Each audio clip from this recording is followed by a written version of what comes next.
I mean, you look at this game and you think that, where both teams are strong, that's a matchup.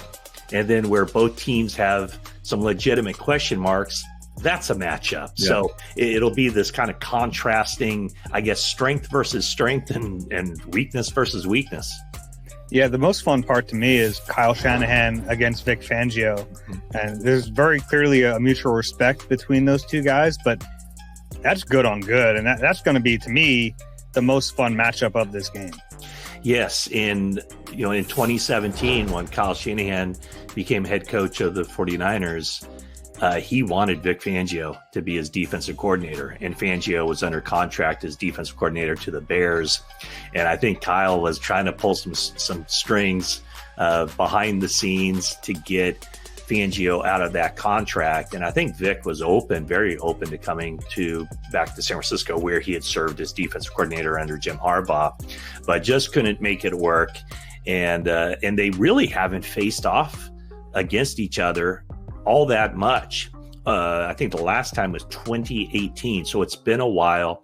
I know that obviously Shanahan has a great deal of respect for Vic Fangio.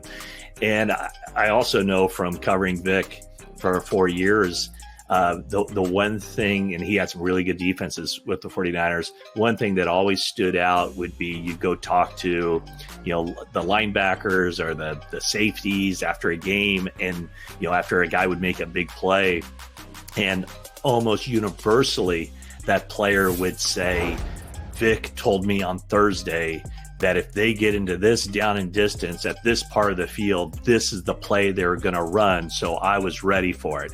And it always stuck with me. Like, this guy he knows it. He knows the opposition as well as, the offense knows itself.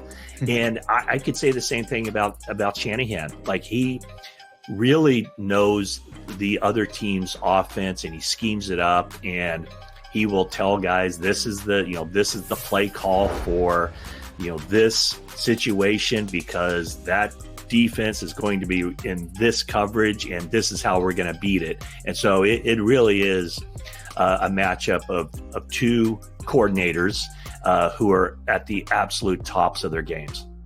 You're right. It's good on good. And the other matchup, it's hard to get as excited about because the Eagles' offense has been so bad, and the 49ers are pretty banged up on defense and hasn't been their strength this year. So it's pretty intriguing.